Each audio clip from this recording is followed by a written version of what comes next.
You are now listening to the Counterflow Podcast, a place for dissonant voices and unapproved opinions. You get split in half, but I call the hologram brass. But I am the center inside the placenta of math. You clash with cyanide gas and die fast. Rhythmical equivalent of solids, liquid and gas. We smash your sinus with the power of Lord Titus. But I am the virus inside of the iris of Cyrus. Here is your host and humble narrator, Buck Johnson.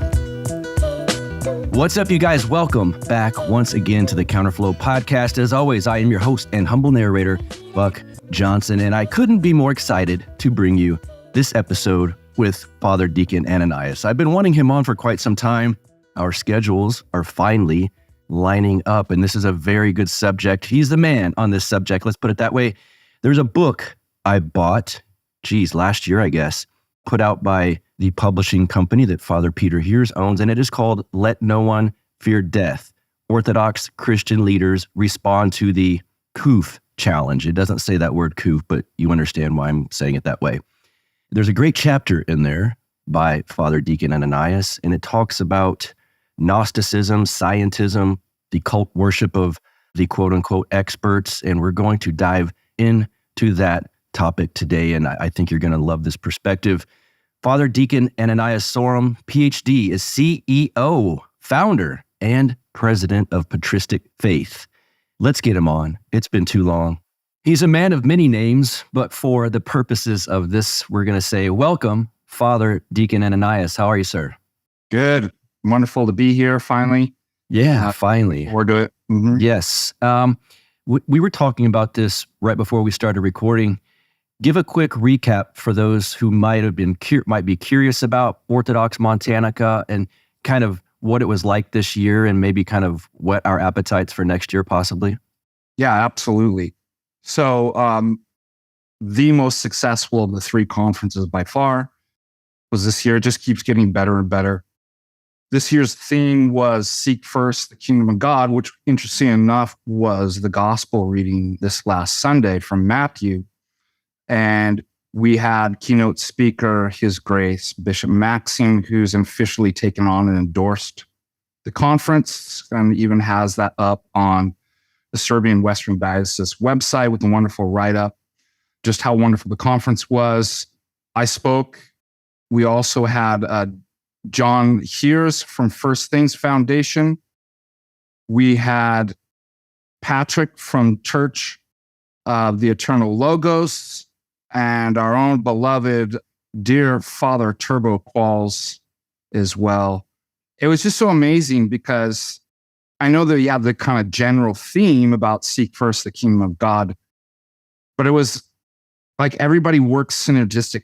It's almost like it was conspired, like I'm going to write my paper like this and then you're going to follow up, but it wasn't. It was just kind of the gift of the Holy Spirit that everything kind of piggybacked on one another and further illumined the kind of theme in different areas. So it was just that, and combined with the monastery tour and all the fellowship and the great food, it really is giving the world a vision of what Orthodoxy in America can look like. And words really can't do it justice. Like we say about the Orthodox Church itself, come and see, come taste and see. You have to. And that's part of what the conference is about too, is that it's not, internet. It's real incarnational, face-to-face personal experiences. It's an ethos. Mm-hmm. It's a life with your brothers and sisters in Christ. And everybody walked away that much closer to the kingdom, I think, because of that. That's really cool. Is there one already in the works being planned next year? Yeah, I have to plan some. Yeah. It just has to get better and better. Mm-hmm. So now that's the downside when they're so successful. It's like, I got to top. Where would one fly into? The cheapest place is Bozeman. Okay. And that's about an hour, 15 minutes from Butte. And it's a beautiful drive. It really is. And so what I try to do is that I know it costs money. Flights are a lot. I try to bring, use all my connections to bring all the other expenses down. We had a professional chef. Oh. I got deals through the hotels that are normally in the season. I think it was like $320 a night, got 98 a night. Oh, wow. Okay. I got free camping on one of our parishioners' ranches. So a lot of that, I just worked really hard to like, look, I know it's expensive, but it's worth it. You know, it's what is your salvation worth, right? Right. Yeah. But it really does help us. So anyways, it's nice to fly into Butte because you're right there, but it's more expensive. It's a small, tiny airport. It's great. But okay. anyways, yeah. Cool. And we have the men's retreat coming up. When is August. that? Okay. August 11th to 13th. It's going to be less of a conference and more workshops and kind of one-on-ones. And it's a retreat. It's a men's retreat. It's really less kind of fancy. I'm really just going to dig into the whole kind of man stereotype. Like, we don't need it all nice and fancy, but we're going to have Father Hans with the Brotherhood, Paisios, Metropolitan Jonah, Abbot Trifon, and then Dr. Philip Mamalakis. Wow. Okay. Very cool. I guess people can find out details at Patristic Faith. Yeah. Got it. Okay. Speaking of, I think Patristic Faith, did y'all know this is Uncut Mountain Press? There was a book that came out, and I should preface this with, I have one strike already, and that's after two of them expired previously, so we will have to be careful with terms. I know you know what I'm talking about, but there's this book put out. I think Father Peter Hears is the one in charge of this, if I remember correctly. That's his publishing company, yeah. That's right, okay. And you have a wonderful writing in here. It's one of the chapters, and it's called, In Whom Do You Put Your Trust? An Orthodox Analysis of, we'll call it the COOF, Science. And so I wanted to get into this topic because you get in a lot to scientism. And I think we witnessed a lot of the worship of science and scientism over the last few years. First of all, let's lay the groundwork then. What is scientism? And then we'll dive into it from there.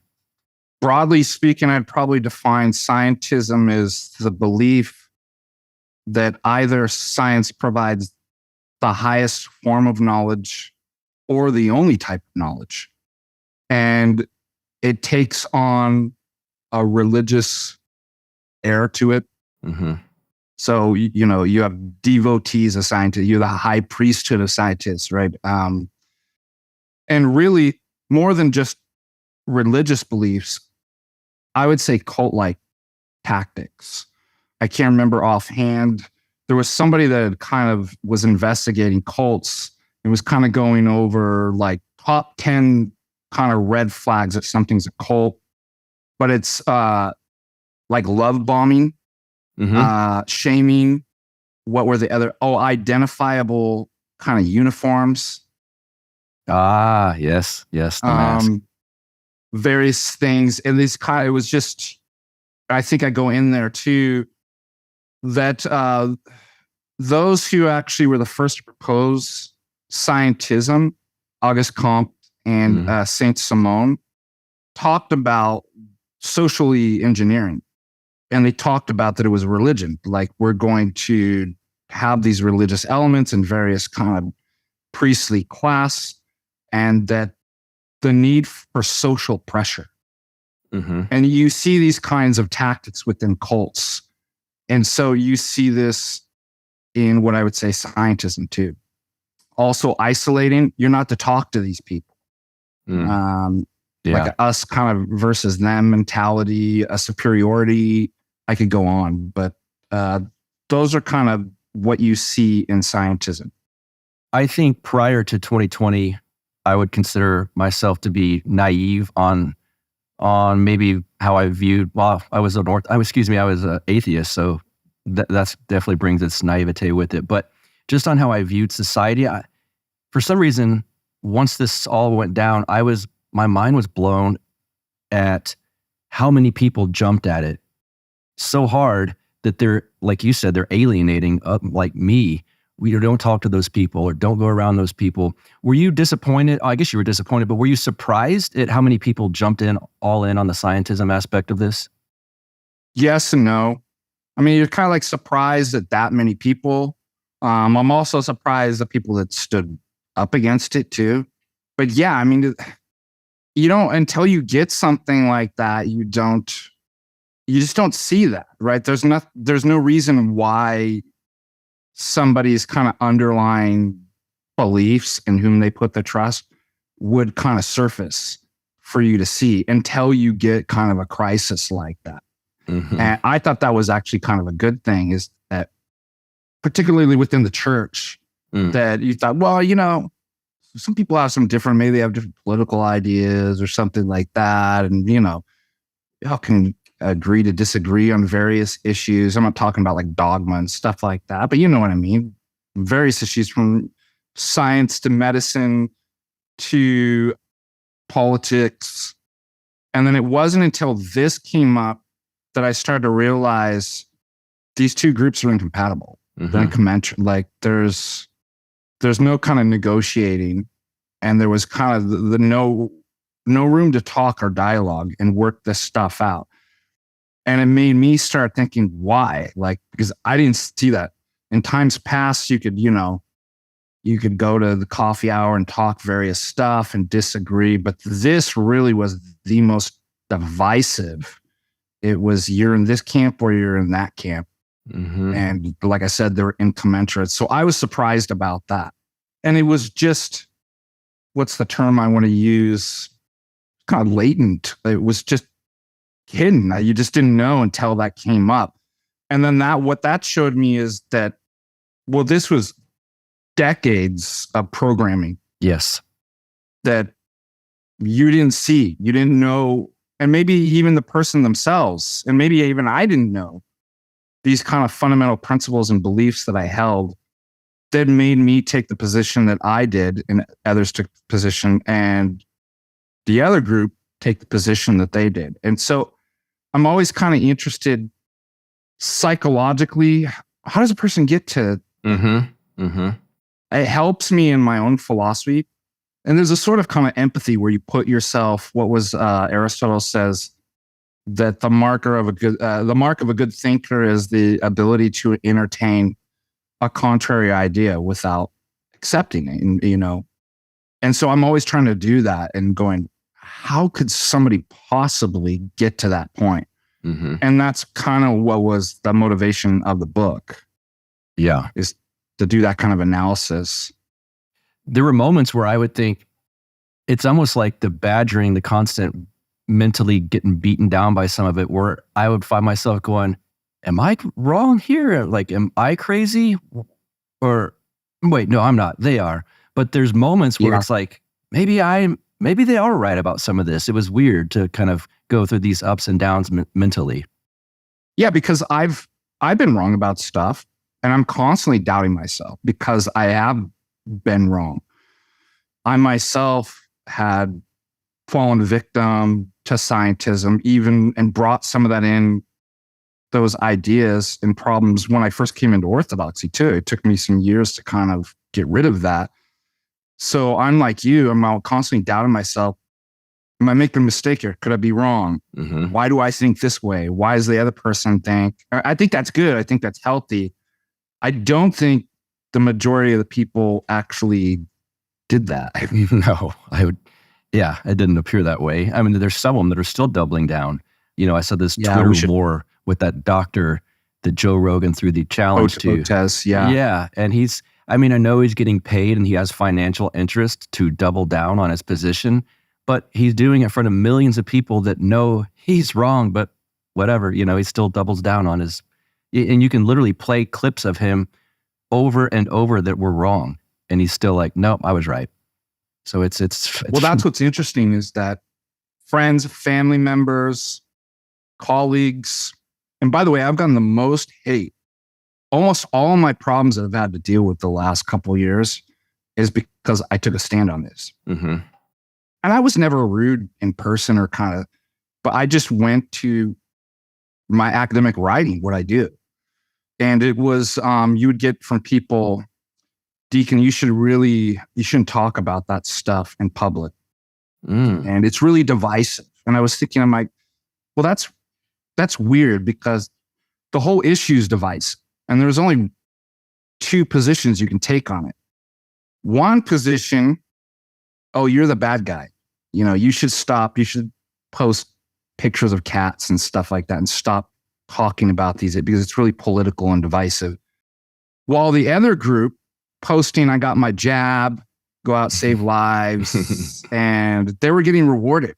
Like none of those people that were hating on me were saying to these people, you know what, you shouldn't say that either. If it's a divisive issue and they're really, that's right. Do you know what I mean? Yes. So it is a divisive issue and it's political regardless. So, and you have to you can't be positionless. You're either going to take position A or B on that. Yes. And then one was saying, you're the bad guys. That when you talk about, no, you're the good guys if you're in group A. And I thought that was really interesting. And that's because group A was the establishment narrative. That's what the universities, all the corporations, the medical establishments, and the government took and said, this is what we're officially endorsing.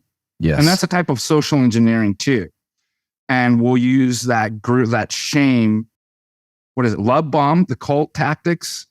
Love bomb and the dopamine hits, the thumbs ups and all that stuff, and then shame for the other. And all we were saying is that it doesn't look like it's good science and this is rash. Like that was my initial, let's analyze this and question it. And you can question it, which is part of what I've written about is a neo-Gnostic system. Yes. Conceals its swindle and then creates a system in which the operating system doesn't allow you to ask those certain kinds of questions. Now, it turns out that everything I said, I've been proven right about. All the quote unquote, that conspiratorial and, bad faith arguing and stuff, the mainstream media, John Hopkins, all these people have come out, all their heroes have come out and basically said what I've been saying for the last 3 years. I've yet to get any apology letters. Yeah. So you get usually 3 camps. I have seen people, and to this I applaud them, that have come out and said, I'm sorry, I was wrong. Please forgive me. Some public figures and people who were pushing jabs and all this. And there was I was wrong. That's rare, but I commend them. The other one is just short-term memory or something. It's like, that never happened. I don't know what you're talking about. Or 3, the people that you said, the double downers, where it's like, as Hegel said, if the facts contradict you, the facts be damned. Right? It's just, you keep going with the lie. Don't concede. Anyways, what you had brought up Joe Rogan and Dr. Hotez and RFK and debate. Now, what's interesting about this is it was starting to swing the other way. Like, hey, look, we overestimated. It really wasn't what we thought it was. The face things don't work, weren't effective at causing health problems, and the jabs are ineffective and dangerous. And I was like, that's good. People are waking up to see what's going on with the Hotez. Now it's going back the other way. So the double downers, and then what you have is you have the corporate elites and the institutions propping them up, which is telling me something else is coming up. I think something's going to, more than likely, what we went through the last 2 years from 2020 to 2022 was kind of a beta test. Yes. To probably see how people react, what they can get away with, how that kind of stuff. I don't know. I'm always kind of shocked. I kind of have a general idea what's like something's coming. I'm always kind of shocked or surprised at the details. I'm like, oh, that's interesting. But anyways, just tying back to what you said about the hotel, it's like they lie. Yeah. They know they're lying, and they know that that they're lying, yes. and they keep lying. Yeah, it's bizarre. That whole experiment on Twitter was fascinating. And then you would see these articles from establishment sources like The Atlantic, I believe, and it's like, why he shouldn't debate RFK and things of this nature. And it's so blatantly silly it doesn't even take a red pill lens to view this anymore. It's just kind of a normal person can see the ridiculousness of the entire thing. Yeah. And let's tie this back to scientism, because this is what actually happened when I was arguing with people online. And by the way, a lot of people think that's fruitless. I work my arguments out and refine them publicly. Yes. And so a lot of what I wrote was from in the book were things that I had worked out, arguing and debating with people on Twitter and Facebook and stuff like that. Now it's hard. You have to, be in control of your passions and stuff like that. Mm-hmm. But one thing that I noticed, and you probably noticed this as well, is that the fallacy of, and it was a type of, I don't know if it would, I guess, qualify as a appeal to authority, but the battle of qualifications. Yes. Which is what you're seeing with Cortez right here. So it was really interesting that people were like, well, you're not a virologist. You're not a biologist. You're not a scientist. And this is where you see the scientism.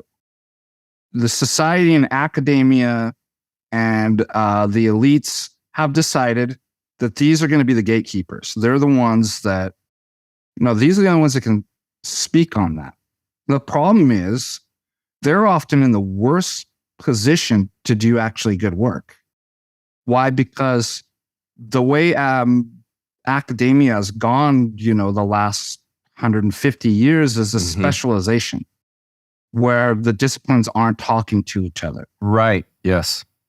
And so they elevate, well, I'm a biologist and I don't need to because that's a type of kind of scientism. And yet they do terrible science because they don't know how to analyze, is this good science? It's a sort of kind of like an echo chamber, right? I'm in my echo chamber, and this is just what I was programmed in the university to say and think.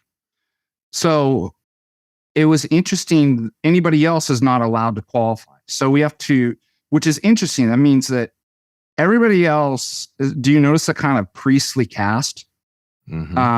Nobody has access to this. And it's a type of kind of Gnosticism, right? Yes. Yep.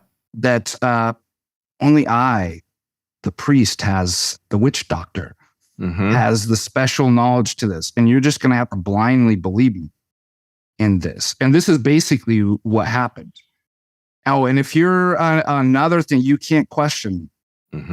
So everybody's ignorant because nobody's gone and done a PhD in virology, biology, and all this different stuff. But then you're not allowed to question it. So it was really interesting that I brought up, I'm like, actually, I am. I'm a philosopher of science. So my qualifications trumps yours. And it drove people crazy when I would give them that argument. I'm like, because you're just doing slave labor. You're a biologist, you're just doing slave labor. But you don't actually, when it comes to knowledge and whether that's a good science, you're going out of bounds. You're not actually qualified to. So you can turn that back on them. But I've noticed, and you're seeing it right here with Dr. Cortez, that you're not allowed access in here. Access denied because you don't have the special permit that was given to me by the Brainwashing Institution. Anyways, that's part of scientism as well. Can you get more into that Gnostic? I wanted to ask you about the Gnosticism elements of scientism, because once I think it might have been once I read this book and writings by you, I couldn't not see it anymore. Like it's so blatant. Can you talk about that and maybe kind of give a quick brief summary of what Gnosticism is and then how it relates to what we're talking about? Yeah, I'll just pop up some notes. Okay, so I'm pulling from Vogelin's book right here, Science, Politics, and Gnosticism. Yes. Vogelin gives six characteristic traits of Gnosticism. One, it must be first pointed out, he says that the Gnostic is dissatisfied with his situation. And it goes on to say, like, well, that's not particularly surprising in itself. We all have reasons not to be completely satisfied with one aspect or another of the situation we find ourselves in. So it's when you take all these 6 points together. So that was number one.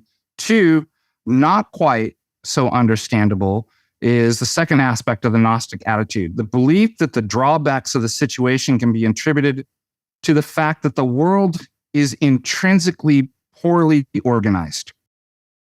For it is likewise possible to assume that the order of being, so the out there, as it is given to us men, whatever origin is to be sought, is good. Because we as Christians believe that, right? God created the world, what he says, it's good. And that we human beings are the ones that are in it. Why is it all messed up? Because we sinned. Mm-hmm. But Gnostics are not so inclined to discover that human beings in general, and they themselves in particular, are inadequate.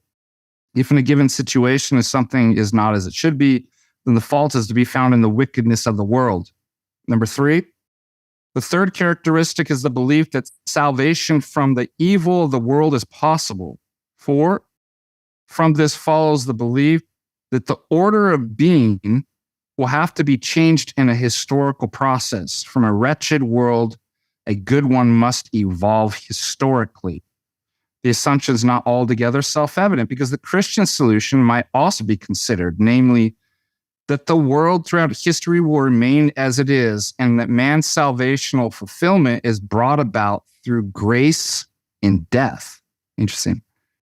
5, with this 5th point, we come to the Gnostic trait in the narrow sense, the belief that the change in the order of being lie in the realm of human action. The salvational act is possible through man's own effort. 6, if possible, however, so to work a structural change in the given order of being that we can be satisfied with as perfect one, then it becomes the task of the Gnostic to seek out a prescription for such change. Knowledge or gnosis of the method of altering being is the central concern of the Gnostic. As the 6th feature of the Gnostic attitude, therefore, we recognize the construction of the formula for self and world salvation as well as the Gnostic's readiness to come forward as the prophet. Here I am. I'm the biologist. Here I'm the Fauci. I'm the so-and-so that will claim that his or her knowledge about the salvation for mankind. So you can find that kind of summarized as I did from Vogelin's book here. And to really just kind of bring this back home, I'd made this point.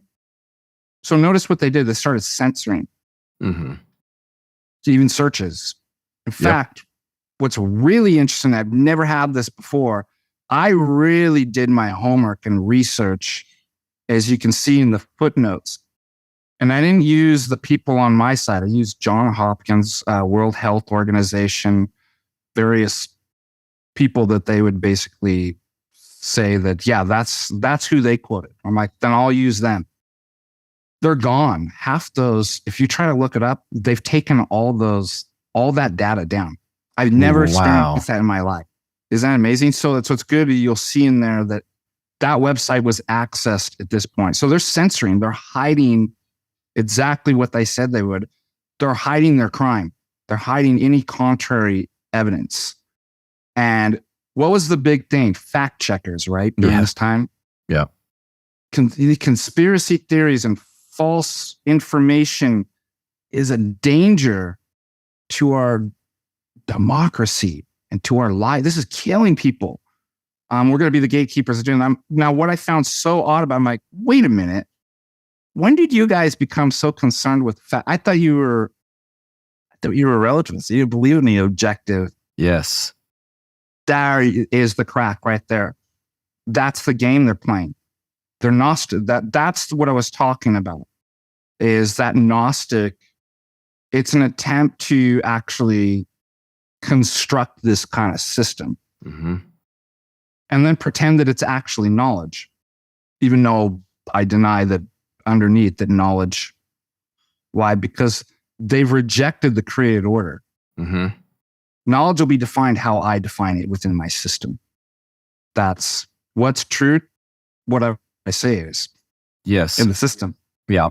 And that's funny. You walked me right into this. That's the postmodern element to some of this. I wanted to ask you about that too. Because it seems also once you see the postmodernist element of a lot of it, it's hard to unsee.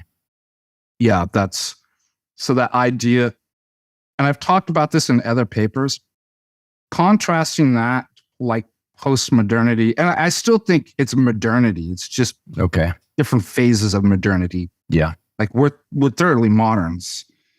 We're just in a different era of modernity than early modernity, mid-modernity, the Enlightenment.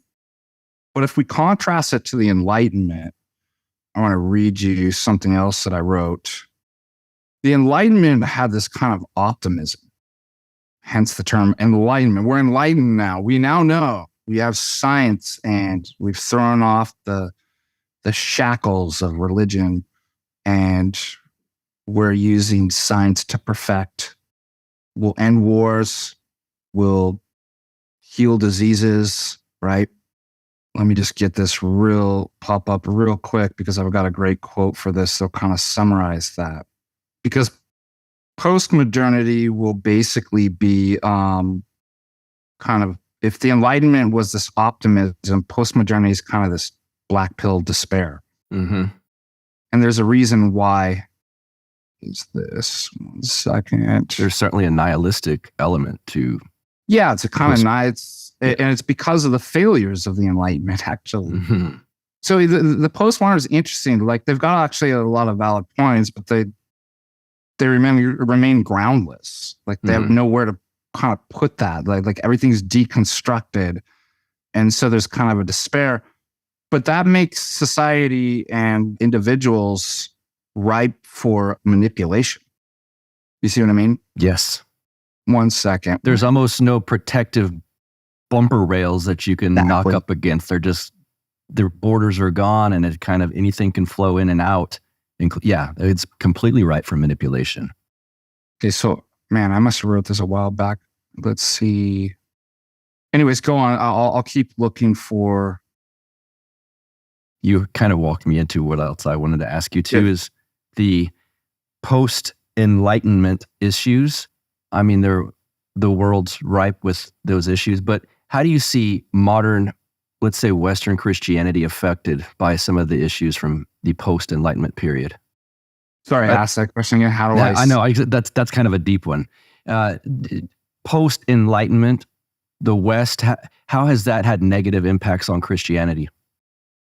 One of the things that you see, and Patrick and I have talked about this too, is that, I mean, again, all this stuff starts in the Enlightenment and modernity itself, but the idea of mechanization of nature, that there's no kind of objective essences of what things are. Mm-hmm. And so then nature itself is ripe for manipulation. It's a machine. You manipulate it, right? You do these. So there's kind of this will to power kind of already written into modernity. And when those projects actually fail, so the boundaries, right? One of the things is that hierarchy is destroyed. Boundaries are destroyed. Like what something is destroyed. And this is part of what sets up for this Gnosticism. It's a will to power. I set up the system to say what it is. Now, how does this affect Christianity? Is that the boundaries are actually kind of blurred about, for example, women's role within the church, moral issues, theological issues too. It's confused now. The boundaries, we've been conditioned in this kind of postmodern system that's rejected all the things that typically we would make that clear. And as you had said, there's no kind of bumper. Mm-hmm. There's kind of to push back against that. So for the average individual in Christianity at large, these things get all mixed up. Like, who am I to? I mean, so you see it all the time. Who am I to say? Who am I to judge on? Yes. Shouldn't a woman be able to serve in the altar too? And I think that's the most kind of evident thing that we've seen, kind of the fallout of this kind of post-modernity affecting Christianity in a negative way. Mm-hmm. What's up, guys? Your host and humble narrator, Buck Johnson here. And you might notice this recording sounds different than the usual podcast. And that is because I'm sitting outside here in Lockhart, Texas, recording this ad into my iPhone. It probably sounds pretty crappy. Well, I'm doing this to show you something very cool. Many of you guys know that my production team works over at Podsworth Media, and they've been producing my show for quite a while. I get a lot of questions and people asking, who does your podcast? Why does it sound great? And I'm telling you why. It's because the guys at Podsworth are amazing. They've got this brand new online app for taking rough recordings like this and making them a whole lot cleaner and more listenable with just a few easy clicks. It will remove background noise. It reduces plosives. It fixes clipping, which is distortion from recording with the gain up too high. Clipping, which is distortion from recording with the gain up too high, which I can promise you I've done many times, and they fixed this for me. It removes clicks and pops. And then also levels out the dialogue, so there's no crazy where the guest sounds too loud or the interviewer sounds too quiet. Here's what you guys can do. All of y'all that are interested in recording podcasts or audiobooks or anything, if you're a pastor and you want your sermon recorded, whatever the case may be, go to podsworth.com and click Get Started. You drag and drop your audio files or click to open your file manager. This also works on your smartphone's web browser. You customize your settings that you want, but the default works fine on most podcast recordings. Then enter code BUCK50, BUCK50 for 50% off of your first order. You don't need an account, just an email address and payment. And you'll get a download link in your email for your cleaned up files. How cool is this? The guys at Podsworth run everything they do through this app before they do anything else to it. So all of my recordings go through this app that we're talking about. It works great. Like I said, any spoken word recordings, obviously for podcasts, YouTube videos, sermons, audiobooks, whatever, it will make awful recordings sound listenable and much more professional. So, like I said, go to podsworth.com and click Get Started. You can use promo code BUCK50, BUCK50 for 50% off of your first order. You can use promo code BUCK50, BUCK50 for 50% off of your first order. Let's get it. There's almost a will to use modern, the way we view society today and try to imprint that on something from Christ's and go, well, that's not really right what Christ did here or what this apostle said. If you think about it like in today's terms, I mean, that sounds pretty messed up, doesn't it? And I see that very, very often, even with Orthodox people sometime, where there's this struggle to embrace certain parts of Orthodoxy because it's like, wow, I mean, that sounds kind of dumb nowadays, don't you think? I've seen that many times. It came up the other day in the debate. Person was asking about homosexuality and was like, do you Orthodox pray the gay away? It was like that. It's not how it really kind of works. And then I thought, I'm like, this is all just kind of wrong-headed. I'm like, neither in antiquity nor in Christianity was there ever a thing called homosexuality. There was no identity. The heterosexual people with different problems with passions and desires and stuff that could get out of control and certain sexual acts, but there was no homosexuality. You see that people use liberals will use this and be like, see, Christ and Paul doesn't condemn homosexuality. Well, there was no term homosexuality because there was no identity. There was what was called contrary to nature, which didn't just include what we would think of like same-sex sexual, but a whole host of different things. So they just had that with under kind of like, sexual problems, basically, and passions out of control. Anyways, I'd mentioned that, and he was like, well, that's because the person comes back and says, well, that's because they didn't have psychologists then. Oh. And I'm like, well, thank God. Yeah, right. The world was a better place. But doesn't that kind of reveal exactly what we're talking about? Yes. That it's this kind of scientism is that, well, I call it the we now know fallacy. We now know. We now have psychologists and scientists, and we now have sociologists that can explain this. We now have textual critics that can tell us.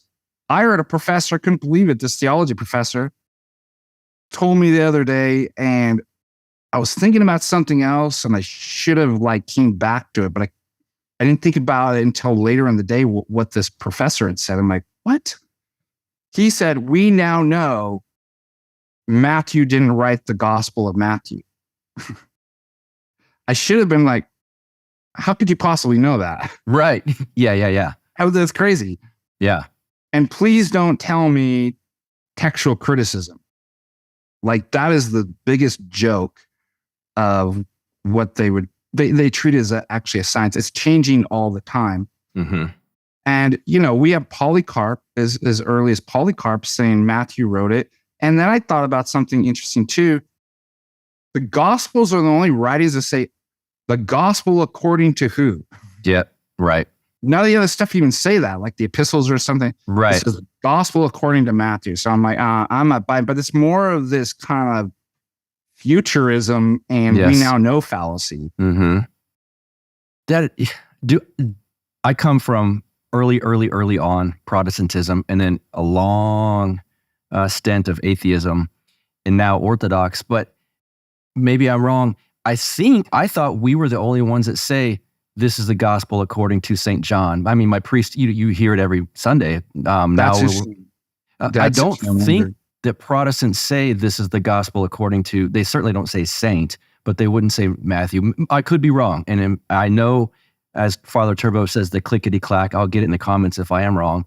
But I have never heard that until I went to an Orthodox church, interestingly enough. Yeah, we'll have to fact check that. I'll have my guys. Can we get a fact check over here? Fact check on aisle 3. We now know. We now use science to actually determine if that's true. What else was I going to say? Did you ever find that quote? Oh yeah, hold on one second. We can jump back to that too. Because what I wanted to talk to you about was this is driving me crazy. This is what happens when you do too much writing. I'm not very organized about how I know it's a Sophia paper that I gave.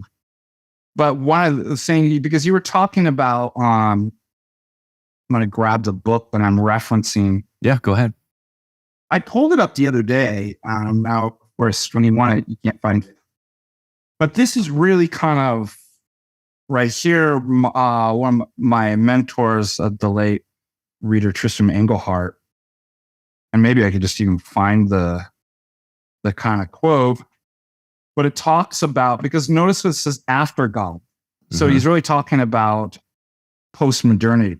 So modernity is after Christianity. Now we're at the phase where it's after God.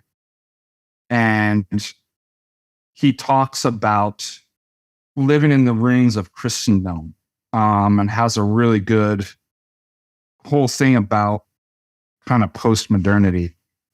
Anyways, keep going. I'll find it. I want to talk more about, there was this, I guess, trope, if you will, focusing on the common good, right? That's what science is supposed to do. It seems like there's possibly an element of, I guess there is, of our fallen human nature with corrupting science, and then, but kind of covering it with, let's say, well, we focus on the common good.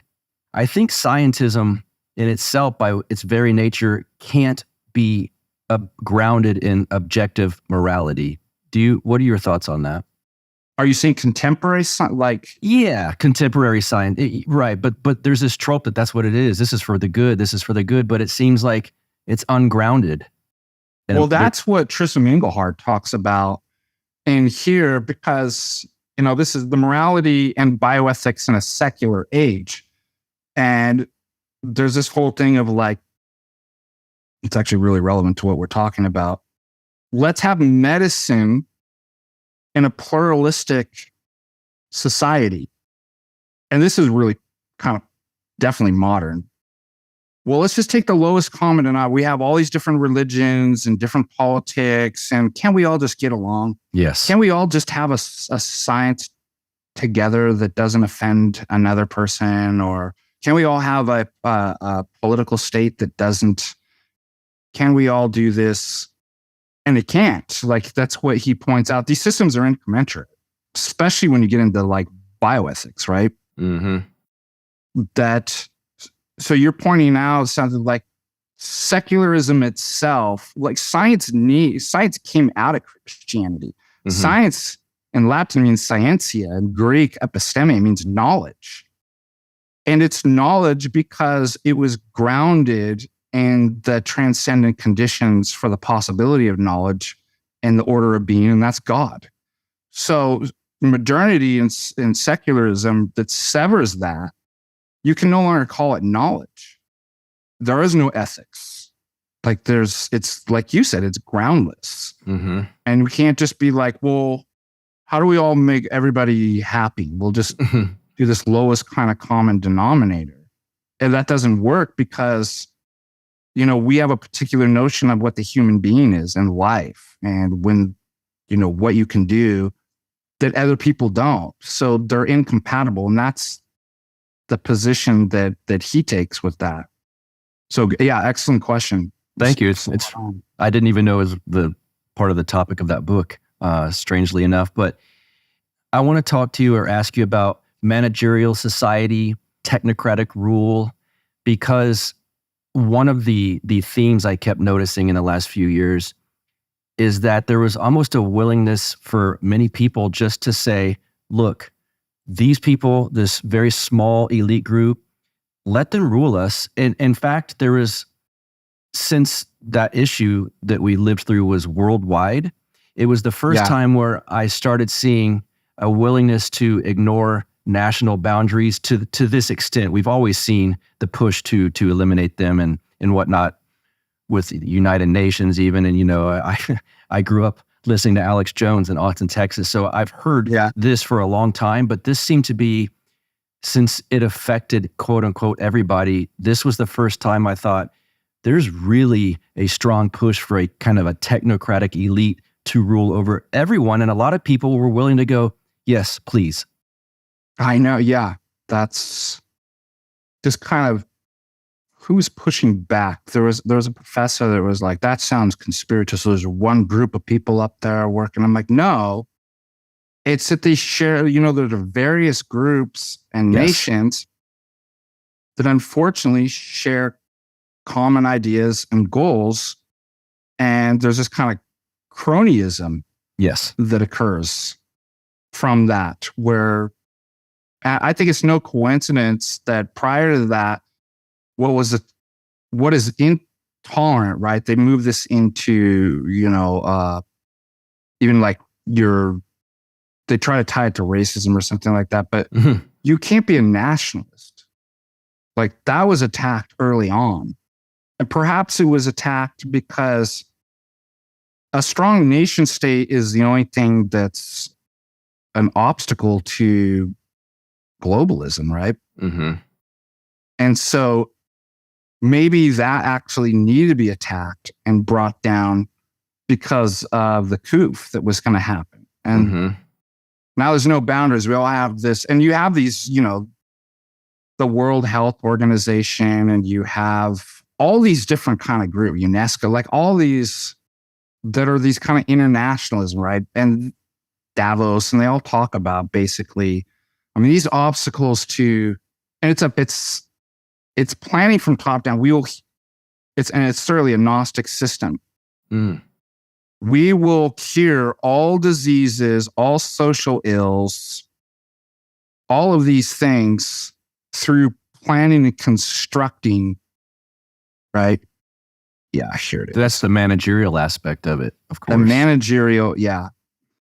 Here, I found let me pop up the managerial. But yeah, you really noticed that during the coup, right? Yes. That they're all kind of cooperating. And, I talked about that in the book. I'm just trying to find the Parliament of Experts.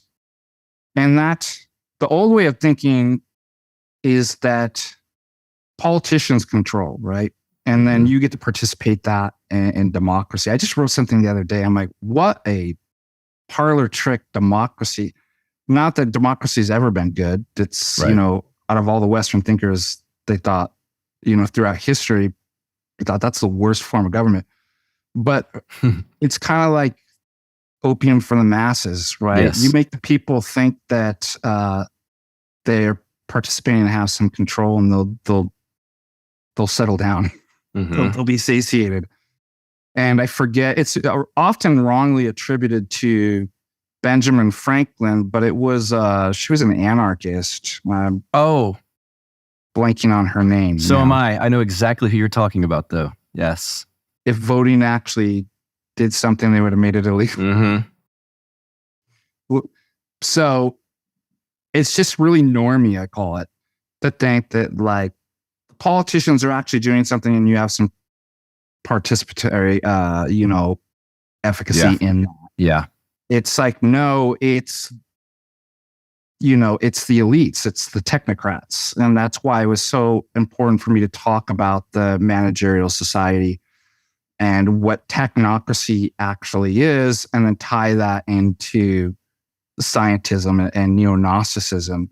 But it's that idea, right, that we will plan everything, and all the social ills, all the medicine, and for always, like you said, for the common good.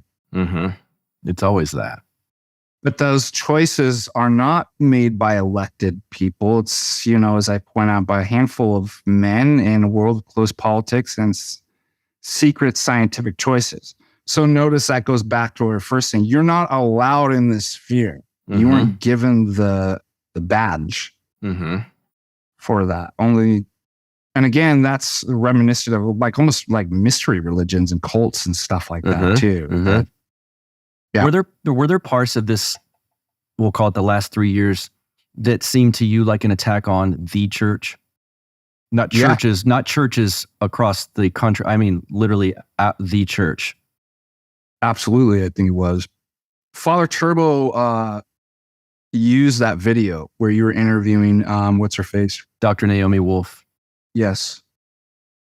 And surprisingly, you wouldn't think that she would actually say that, but she called it, and she didn't mean it. As far as I took it, you could tell me too. She wasn't meaning it in kind of Jordan Peterson archetypical evil, but a real incarnational present evil. Yes.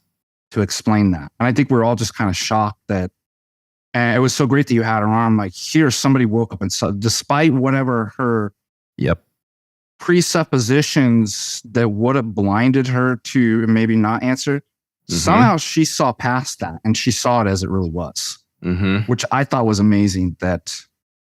And Father Turbo said, it's evil. That's exactly what was, and it attacked the church. But it was a blessing too. Yes. Well, it brought me to the church. Yeah. And I mean, I look back, and you never know how things go. This is kind of a counterfactual, but I'm not sure that I would have become Orthodox without the events of 2020 and 2021, et cetera. I probably would have at some point, because Christ calls us in different ways, but that was certainly the way that I was called. Did you see a swelling up of members and interest in patristic faith and stuff like that during these times? Absolutely. Yeah. And that's why I wrote the title that I did, In Whom Do You Put Your Trust? And Father Turbo talked about that too. It was such a blessing. Like, look how many people came in. Look how much stuff was revealed. Look how much stuff's getting put back right. Yes. We can't be black-pilled about that. Like, it's God allows evil. There's a scripture, all things that work for good for those who trust in God. And I think that's the way we got to see it, is that if you think about the story of Job, the devil and all demons actually have to get, in order to do something, they have to go to the divine council and actually get permission from God. God could veto any action. God's providence holds over everything, even the bad stuff. Now, why would he possibly allow evil? Because it's a trap for the devil, right? It's the greatest enemy was death. This is why this book is called Let No One Fear Death. And that's what the devil had. He had the pit. He had Sheol, right? He had that which was created in the image of God in his mouth. And he held all of that. That was his dominion, was death, was Hades. And it was terrible. That's a terrible thing. And what does Christ do? He allows an evil, namely, he allows death, and then he allows himself to die, who's life himself. And if you notice, it leads exactly to the herring of Hades. And why did he do that? Because it's a trap of the devil. The devil and his pride was not able to realize, here's another soul coming in that I'll actually be able to hold into my mouth and have dominion over man. But it was the God-man. So you know that, who is this King of glory, right? When you're knocking on and the devil's tricked, lets Christ in through something evil, through his own death. And the devil bites down, right? Thinking he's going to hold that. And he bites down on a jawbreaker, breaks his jaw, and Christ breaks out, right? And brings eternal life to everybody.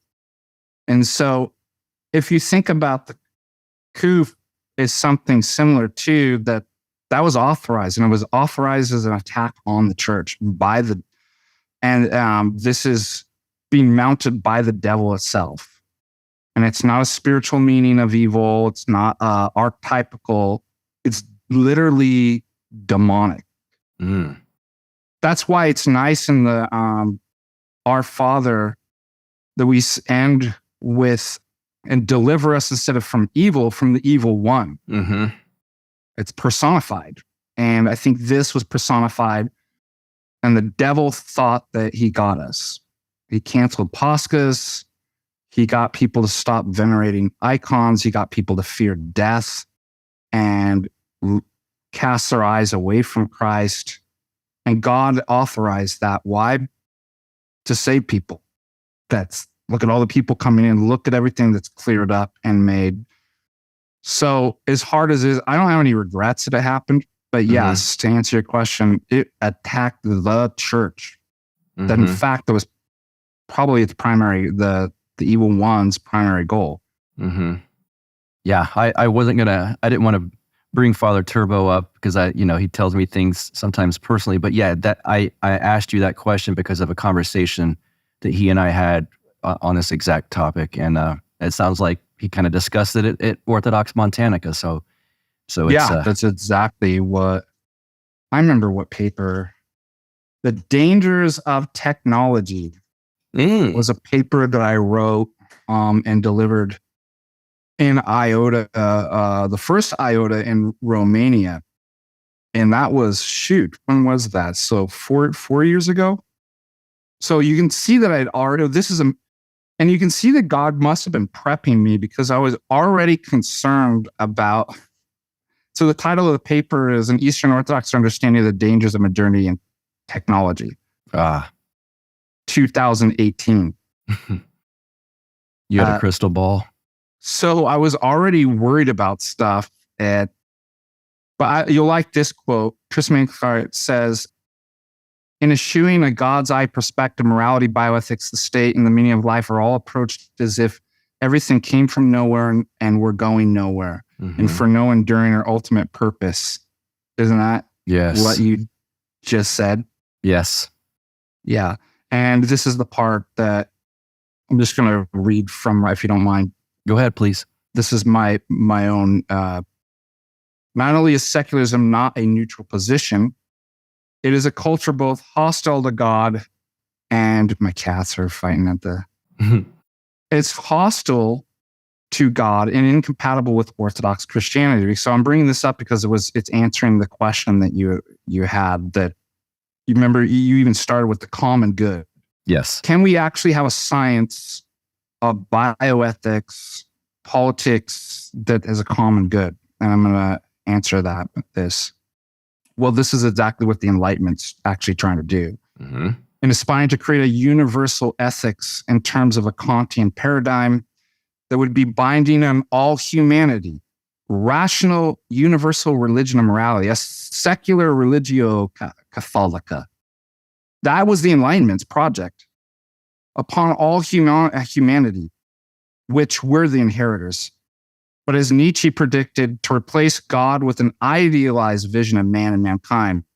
And although this universal religion, we hope to eliminate wars. So here's the optimism that I was telling you about. Conflicts and bloodshed by substituting a secular rationality and morals for God. It nevertheless brought about precisely the opposite.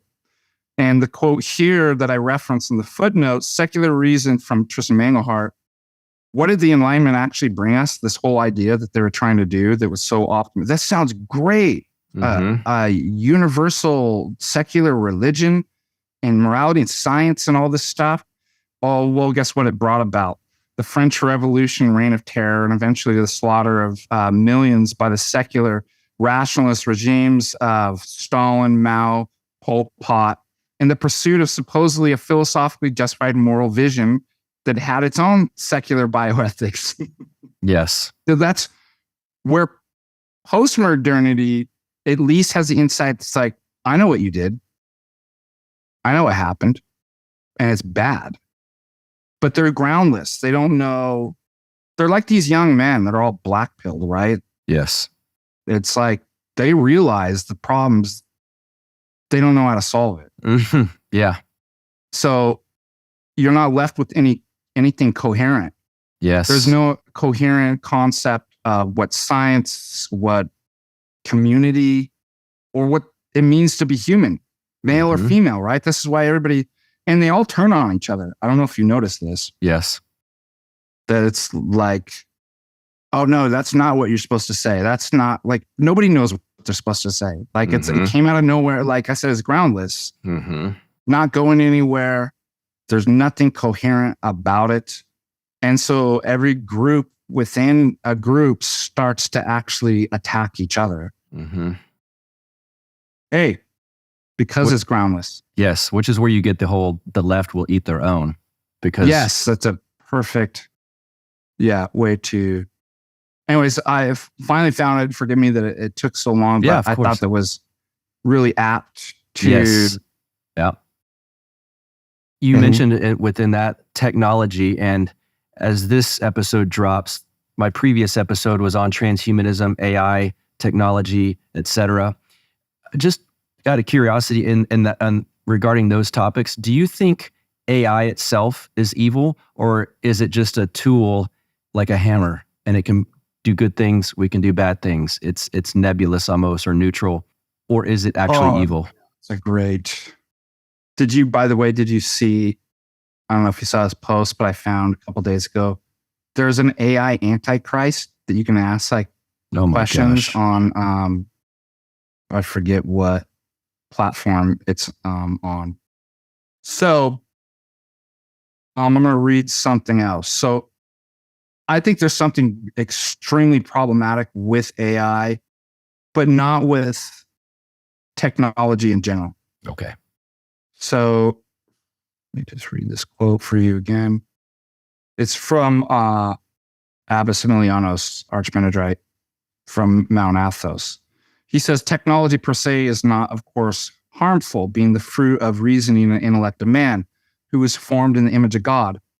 But when unrestrained and unbridled, it rushes headlong towards its destination, then it becomes Luciferious, though not bearing light, but rather pitch darkness. The danger for us is the absence of accountability in the way in which technology is administered and exploited, a way which has as its aim the shifting domination of human life and the solution of problems by technical means, regardless of moral or metaphysical principles. So, end quote. That's what, and Heidegger talks about this too. Techne is, the Greek word is like the tool of the artisan, right? Where you get like technique and all this different stuff. And the better I get with my tool, that's technology.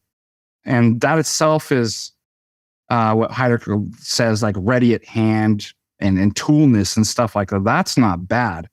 But Heidegger talked about like worrying about a technological age in which the tool slips out of the hands of the artisan and becomes something else, which is exactly kind of what Archimandrite Emilianos is talking about. The lack of accountability. Well, there's nothing. What's the lack of accountability? Well, it's not grounded in the correct moral metaphysical principles.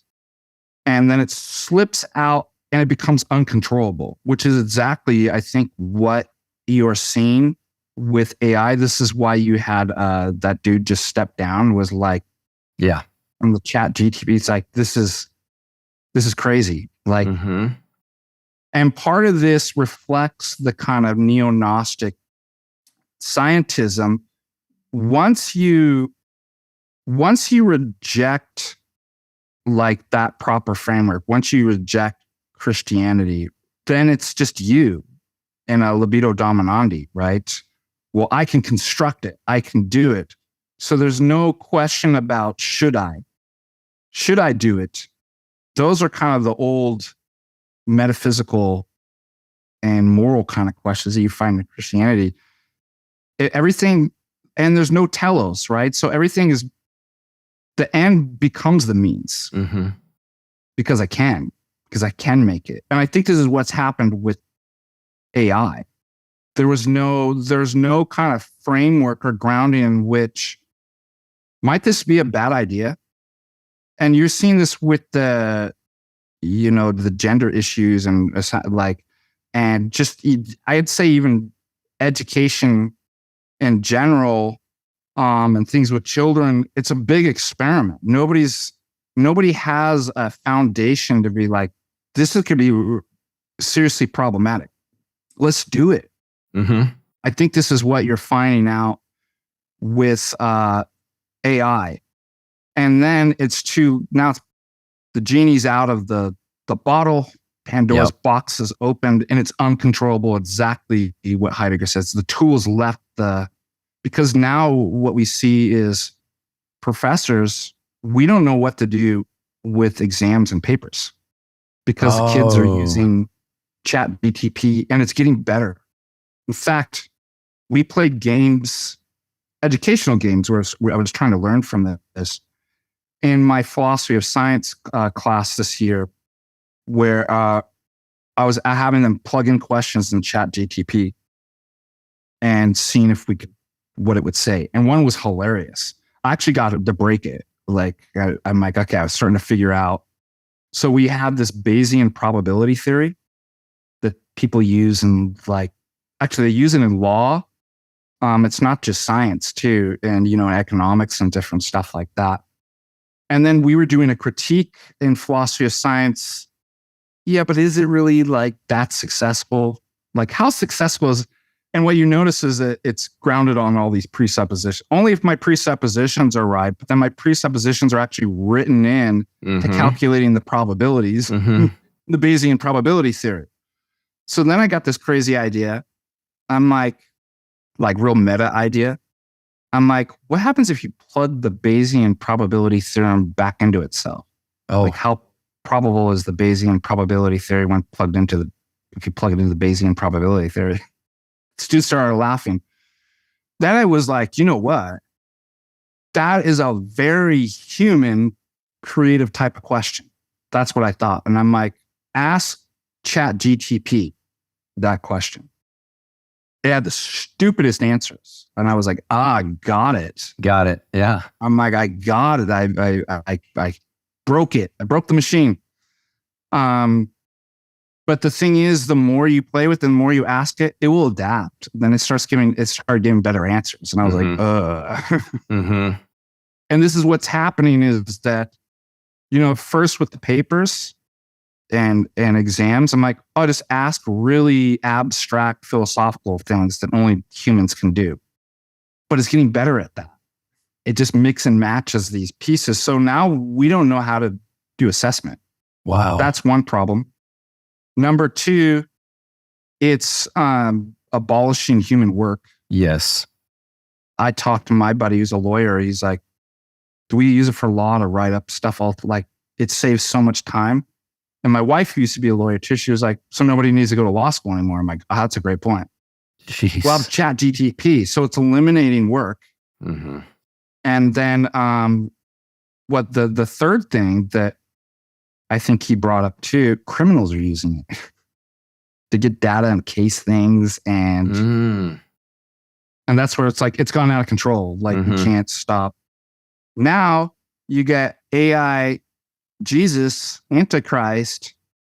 People are literally going to, so I do think it's evil. I think that there's a certain kind of possession that's taken over.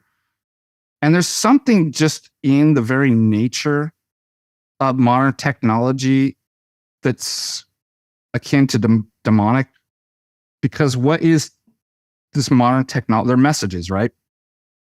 What is angelos, messenger? So you have good messages and bad messages. And notice those messages aren't bound to any physical locale, right? It's not like I've got my letter and I've got my horse out here and I'm going to ride it to the next town to deliver right? I'm bound by being embodied in the spatio kind of temporal. And this is getting to, I have these really long answers, but I always find that the most entertaining and adventurous is not the shortest distance between 2 points, but a long, windy road that I eventually get to, which is transhumanism is transcending the matter into the noetic realm, of which that message and those bad messages, I don't even want you to look at the AI Antichrist, because the stuff people were asking him, the AI, but it's transcending matter. These messages can be affecting, infecting, and possessing both people's minds in different places at different times, all at the same time. What does that sound like? Demonic, right? That's what demons do. You're right. They're not bound by like, well, it's going to take me 3 days. Yes. To get this tempting message over to, little Johnny over there in Austin, Texas. Yeah, it's immediate. It's just like, so I think the medium itself is fertile for demonic because it has a very similar nature too. So there is a sort of possession the demons are taking advantage of. They're like, oh, that's our realm. Yes. I know how to do this, right? That's basically my thoughts on that. Well put. Yeah, that certainly makes sense to me. I guess I've kept you some while now. I'd like you to plug or talk about anything you'd like as far as patristic faith, anything y'all got coming out, your online presence, anything you'd like. Yeah, so the biggest thing coming up is the men's retreat. And like I said, you can find that on Patristic Faith events. And I'm really excited about that. It's going to be different than it's like a formal conference. We're going to be dealing with men's issues. The title is "Your Brother is Your Life," which is a quote from Saint Sophronius. But how do we be Orthodox men as a father, as a brother, is working in the secular world? So it's not just tailored to young men, which I will be giving a talk and doing breakout groups with the young men. How do I be a young man in this crazy world? Mm-hmm. How do I date, right? Mm-hmm. Like, how do I not be black-pilled? And how do I do all this stuff? How does a man fit these various roles in a secular society as an Orthodox Christian? I think that's what everybody needs. And I've assembled an all-star team to basically help with that. And some of these talks we may even do hiking through the monastery. I don't want the idea of just like a conference, you know what I mean? We're just all sitting, listening passively. Right. What if we're out walking through the beautiful hills and mountains of Montana on a monastery, doing manly thing like that, chopping wood. Mm-hmm. As we talk about Christological, incarnational, Trinitarian theology that will heal men and give them a guide through all these various aspects of life that are becoming so confused. As you'd brought up, Post-modernity, because of the fault of modernity and enlightenment, has blurred all the boundaries. It's mixed everything up. It's broken, right? And we're living in that. Yes. And we need light. We need guidance and we need healing. And that's what the Orthodox Church can bring. And that's what the men's retreat is going to do. So I know people are kicking themselves. They weren't able to make the tremendously successful Orthodox Montana. Well, here's your opportunity to actually make that up and actually experience that. So you can find that. It's August 11th through 13th, Holy Trinity in Butte. You can find that event on, and we need men to sign up. Get out there. Tell people in your parish, guys, let's man up and learn how to be men together in fellowship and community. So that's my plug on that. Other than that, help us out, subscribe to, sign up on Patristic Faith. Consider giving charitable contribution, helps us keep things going, paying, running for the sites and doing all these various things. And then also what I'm thinking about doing too, I'm probably going to put this on Patristic Faith, is kind of a separate thing from Patristic Faith itself. But I'd like to actually sell at a discounted rate, my university lectures series. Great. Okay. Yeah. So I've got political philosophy. I've got philosophy of science. I've got epistemology, ethics, logic, and intro. So six different courses of roughly 16 weeks. They're university courses sold to, I think that'll be really cool if I can package that up. I've already kind of, I want to call it the black market, but not advertised. Yeah. Had sold some of this, and they get better and better. So that's my last plug, basically. And just pray for all of us in Montana. There's some great things that we really do feel, the priests up here and the parishioners. There is a future for Orthodoxy in America. Mm-hmm. It's very new, but something's happening here. Something's going to be made clear. I mean, the fact that we have this beautiful 1,000-acre monastery. And, we're outside of the cosmopolitan, hectic. I mean, Montana itself is kind of very monastic, right? In the sense of being back connected to nature. And just the lovely people up here. There's no, unlike the Gnostic system, there's no centrally planned idea. And the bishop had asked me about this. What is Montanica? What is Patristic Faith? And it's like, well, I'll tell you what it's not. It's not a political system. It's not an ideology. It's not another neo-Gnostic system, managerial society, top down. What it is, it's an ethos in Christ. It's a life with your brother, in which, much like virtue ethics, there's no algorithm, there's no answer we can just look up in the book, right? Mm-hmm. Like a science book would do. Well, I'll just look up the answer. Mm-hmm. What it requires is living with your brother, living in community, working in the parish, right? And then the kingdom of heaven, as you acquire the virtues, becomes clear. There it is. I see it. Mm-hmm. That's what we're doing up here in Montana. That's what Orthodox Montanic is about. It's announcing the kingdom, and in the participatory way in which it becomes clear. And I think this will be a template for all of America. When we live this way and what's happening here, we're going to actually see, here's the kingdom. Here's the kingdom in America. And we're all really excited. We all really believe that. And even His Grace, Bishop Maxim, said, amen. And I told him, I'm like, well, I was inspired by your paper. It's basically what you said in your paper and presentation. These things, we don't have a dogmatic theology. We don't have an ethics. We don't have a philosophy. We have a life. Mm-hmm. We have an ethos. Yes. We have dogmas, but they flow upward. Mm-hmm. Just like all these guys, what are we going to do about it politically, boys? What system? It's like, it's not how it works. Right. The political life, the correct form, emerges out of an orthodox life, not the other way around. You don't force it down on. Right. So that's what we all believe because we're Orthodox. Yes. And that's what we believe up here. And that's basically what the mission of Patristic Faith in Orthodox Montanica is. Excellent. Well, I'll link to that in the show notes page for this episode. Awesome, Father brother. Deacon, thanks so much, man. Thank you. Yeah. God bless, brother. You too.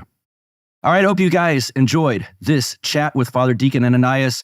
Go visit Patristic Faith and get this book, Let No One Fear Death. I highly recommend it. That topic is still timely. It is still timely because, let's face it, we might be up against something like that again in the near future. And until next week, you guys have a good one. You get split in half, but I call him the hologram brass. But I am the center inside the placenta of math. You clash with cyanide gas and die fast. Rhythmical equivalent of solids, liquid, and gas. We smash your sinus with the power of Lord Titus. But I am the virus inside of the iris of Cyrus. Like the sound of the Counterflow podcast? Our audio production is provided by Podsworth Media. Check them out at podsworth.com.